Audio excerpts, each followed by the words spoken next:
क्या अब UPI payment पर एक्स्ट्रा चार्ज लगने वाला है? या क्या गूगल पे, फोन पे, पेटीएम या भीम से पेमेंट करना महंगा होने वाला है? क्योंकि लोकसभा ने एक बड़ा बिल पास किया है और इस बिल ने यूपीआई पर फ्यूचर्स एमडीआर या चार्जेस का लीगल रास्ता खोल दिया है। लेकिन रुकिए, इसका मतलब यह नहीं है कि आज से हर यूपीआई पेमेंट पर आपको एक्स्ट्रा चार्जेस देना शुरू हो गया है। तो आखिर इस बिल में बदला क्या है, एमडीआर क्या होता है और इसका असर कस्टमर और मर्चेंट पर कैसे पड़ सकता है? आइए आसान भाषा में इसे हम समझने की कोशिश करते हैं। नमस्कार दोस्तों, नो चार्ट फाइनेंस में आपका फिर से स्वागत है। आज हम समझेंगे यूपीआई चार्जेस से जुड़ी इस खबर का पूरा सच। लोकसभा ने कौन सा बिल पास किया, इससे यूपीआई के बारे में क्या बदला है, एमडीआर क्या होता है, क्या आज यूपीआई पेमेंट पर कोई नया चार्जेस लागू हो गया है और अगर भविष्य में कोई चार्जेस या एमडीआर लागू किया जाता है तो इसका असर कस्टमर पर होगा या मर्चेंट पर। चलिए एक एक करके समझते हैं। वायरल न्यूज क्या कर रही है? वायरल न्यूज इन दिनों सोशल मीडिया पर एक खबर तेजी से फैल रही है कि अब यूपीआई से पेमेंट करने पर एक्स्ट्रा चार्ज लगेगा। कुछ हेडलाइंस तो ऐसी हैं, यूपीआई अब फ्री नहीं रहा, या फिर हर यूपीआई ट्रांजैक्शन पर चार्ज लगेगा। और कई लोग बिना पूरी जानकारी के इन खबरों को व्हाट्सएप, फेसबुक और इंस्टाग्राम जैसे सोशल मीडिया पर फॉरवर्ड कर रहे हैं। लेकिन यहाँ सबसे जरूरी बात समझिए, बिल पास होना और नया चार्ज लागू होना दोनों अलग अलग बातें हैं।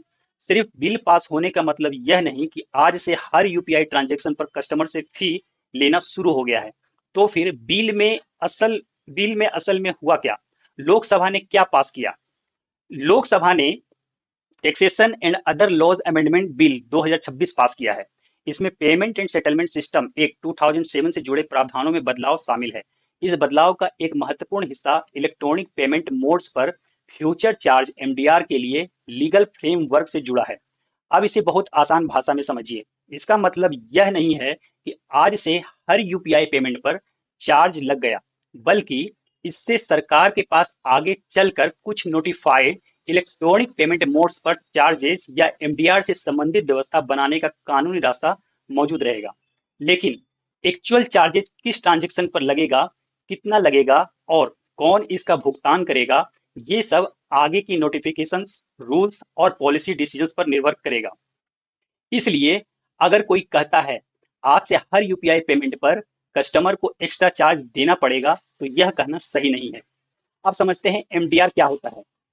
एमडीआर आखिर होता क्या है? एमडीआर का पूरा नाम है मर्चेंट डिस्काउंट रेट।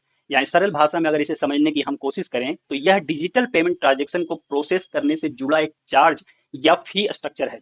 एक आसान एग्जांपल लेते हैं। मान लीजिए आप किसी दुकान से 1,000 रुपए की शॉपिंग करते हैं और यूपीआई से पेमेंट करते हैं। अगर किसी सिचुएशन में एमडीआर लागू होता है तो पेमेंट इकोसिस्टम में उस ट्रांजैक्शन से जुड़ी प्रोसेसिंग कॉस्ट या फी का सवाल उठ सकता है। लेकिन इसका मतलब यह नहीं है कि कस्टमर के बैंक अकाउंट से ऑटोमेटिकली 1,000 के ऊपर कोई अलग फी कट जाएगी। सबसे महत्वपूर्ण सवाल है, यह चार्ज कौन बियर करेगा? कस्टमर, मर्चेंट या पेमेंट इकोसिस्टम में कोई दूसरा अरेंजमेंट? इसका जवाब अप्लीकेबल पॉलिसी और रूल्स पर निर्भर करेगा। क्या कस्टमर से एक्स्ट्रा चार्ज लिया जाएगा? यहाँ सबसे ज्यादा कंफ्यूजन है। अगर भविष्य में एमडीआर की व्यवस्था लागू होती है तो इसका मतलब ऑटोमेटिकली यह नहीं है कि हर यूपीआई यूजर को हर पेमेंट पर एक्स्ट्रा चार्ज देना पड़ेगा। फाइनेंस मिनिस्टर की क्लेरिफिकेशन के अनुसार पोटेंशियली एमडीआर का बर्डन मर्चेंट्स बिजनेस पर होने की बात कही गई है, ऑर्डिनरी कंज्यूमर्स पर बिल्कुल नहीं। इसलिए अगर कोई सोशल मीडिया पोस्ट कहती है अब से 100 रुपए की यूपीआई पेमेंट के लिए 101 देना पड़ेगा, तो ऐसी बात को बिना ऑफिशियल नोटिफिकेशन के सच मत मानिए।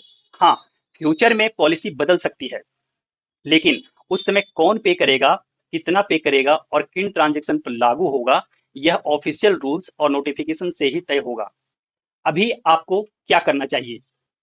सबसे बड़ी बात है कि अभी आपको क्या करना चाहिए। अगर आप गूगल पे, फोन पे, पेटीएम, भीम या किसी दूसरे यूपीआई प्लेटफॉर्म का इस्तेमाल करते हैं तो केवल इस बिल के पास होने की खबर देखकर पैनिक करने की कोई जरूरत नहीं है। लेकिन एक बहुत इंपॉर्टेंट हैबिट जरूर बनाइए। फाइनेंशियल न्यूज को सोशल मीडिया हेडलाइंस देखकर तुरंत बिलीव या फॉरवर्ड मत कीजिए। जब भी ऐसी खबर आए, पहला स्टेप ऑफिशियल सोर्स देखें। दूसरा, बिल या गवर्नमेंट नोटिफिकेशन को समझें। तीसरा, ट्रस्टेड न्यूज सोर्स से क्रॉस चेक जरूर करें, क्योंकि कई बार हेडलाइंस कुछ और कहती है लेकिन पूरी खबर पढ़ने पर असल स्थिति कुछ और निकल सकती है।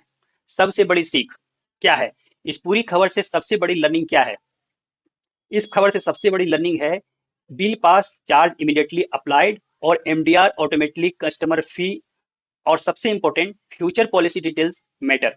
इसलिए सिर्फ हेडलाइंस मत पढ़िए, पूरी पॉलिसी समझिए। यही हैबिट सिर्फ फाइनेंशियल न्यूज में ही नहीं बल्कि ट्रेडिंग इन्वेस्टिंग में भी बहुत जरूरी है, क्योंकि हेडलाइन आपको अटेंशन देती है लेकिन फैक्ट्स आपको डिसीजन लेने में मदद करती है।